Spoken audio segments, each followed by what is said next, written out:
This is News for You with Perry Peltz. It might surprise you, but according to the American Bar Association, only 9.7% of all lawyers are minorities. How does that compare? Well, when it comes to accountants, doctors, or teachers, the numbers are closer to 20%.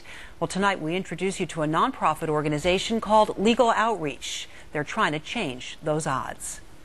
Sandy Santana is a graduate of the Bronx School of Science. He then went to Harvard College and then a graduate of Columbia Law School. One of my greatest joys was giving my parents, when I graduated from college, my diploma and saying thank you. Sandy's father worked as a waiter and his mother as a home health worker. They're from the Dominican Republic and moved to Harlem when Sandy was a little boy.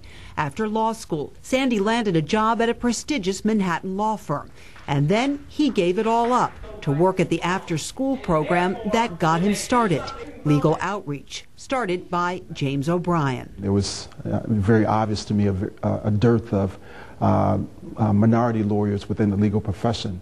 And most especially, there was a dearth of minority lawyers coming from urban areas. I think for plucking of eyes, that would typically be some sort of jail time. This may look like law school. These teachers are Columbia Law students teaching at Columbia Law School. But these are middle school students. Legal Outreach believes that to get these kids on track, you have to start young. They take 70 middle school students each year, and they stay in the program until they go to college. Well, I used to argue with my mother a lot. That led to a lot of trouble. So she suggested that I should be a lawyer. At Legal Outreach, kids spend their summers first in classes like these, and then during the school year, they meet after school. When they're older, they intern at law firms like Ropes & Gray in Manhattan.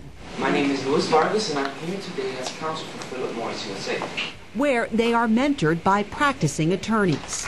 My hope for these kids is that they will achieve their goal of going to college. In its 23-year history, the proof, Legal Outreach says, is in its numbers. 15% become lawyers. 30% become professionals. All of its graduates except one have gone to college. They say the law is just the hook. It's really all about building skills and exposing these kids to a real future. Kids see the two extremes. They see their parents many times who are people who have blue-collar jobs, working very, very hard, maybe working 2 jobs just to sustain a living for them and for their families. But then they see people who are at the other end who have lots of money but probably obtained that money by doing illegal or illicit types of things. And they don't see the great in-between. And the verdict, according to Legal Outreach, is in. They say nationally only 54% of African American students graduate from college. They compare that to 85% of Legal Outreach kids, and it's a terrific program.